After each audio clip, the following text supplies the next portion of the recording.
For about 1,000 years, one sound really defined power, conquest, and even revolution. But the story of gunpowder? Well, it doesn't start with a bang. It starts with a very strange, very misguided search for eternal life.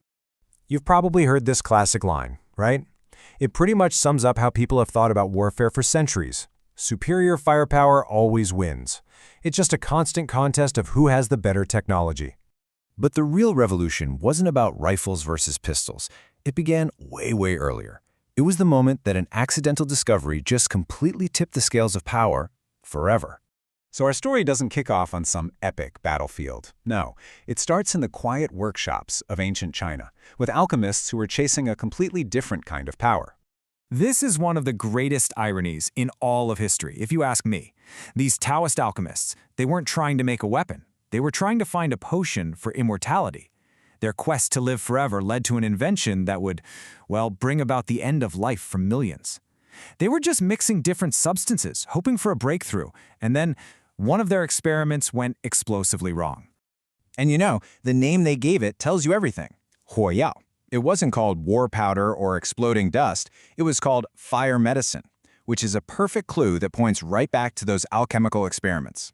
So after a whole lot of trial and error, they finally landed on this classic recipe. And for centuries, these three ingredients in this very specific ratio became the foundation of military power across the globe. And each one has a very specific job to do. Okay, so here's the magic trick. The most important thing to know is that gunpowder brings its own oxygen to the party. That's the saltpeter. It's the oxidizer. That means it doesn't need any air to burn. Then you've got charcoal, which is your fuel. And the sulfur? Think of it as the matchstick. It lowers the ignition point and just gets the whole thing going with incredible speed. What this reaction does is take a little pile of solid dust and, in an instant, turn it into a huge volume of hot, rapidly expanding gas. And that expansion, that's where all the power comes from. A power that was about to escape the lab and completely change the world. A secret this big couldn't be contained for long. This fire medicine began to spread, traveling down the Silk Road and getting carried in the bags of armies and merchants. Now, it took a few hundred years, but the technology traveled from China through the Islamic world, where scholars actually refined and improved the recipes, and it finally just erupted in Europe, kicking off a whole new explosive chapter in warfare.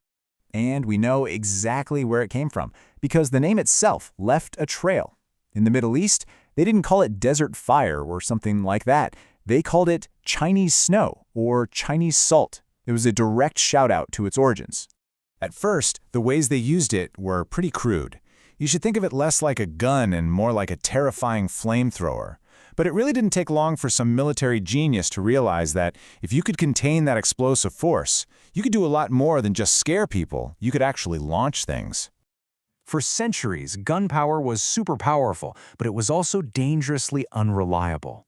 And then came an innovation that turned it from a fizzy, unpredictable powder into a consistent, devastating force.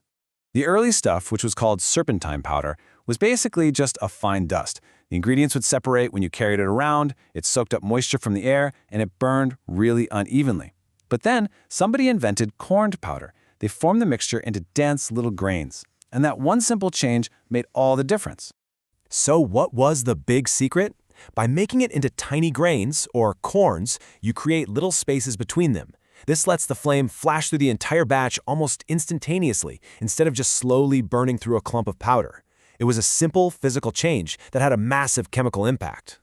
And the results were just staggering. Corned powder was up to 3 times more powerful than the old serpentine mix. This wasn't just a small improvement, this was a revolution in a barrel. And this is why this all matters so much. All of a sudden, the huge stone walls that had protected feudal lords for centuries were basically worthless against a cannon. The full-plate armor of a knight couldn't do a thing to stop a lead ball. Gunpowder didn't just change battles, it completely shattered the social structure of the medieval world. But, like all dominant technologies, gunpowder's time at the top of the battlefield eventually came to an end. But its story wasn't over. It just found a new job. As new military technologies took over, gunpowder became the workhorse of the industrial world.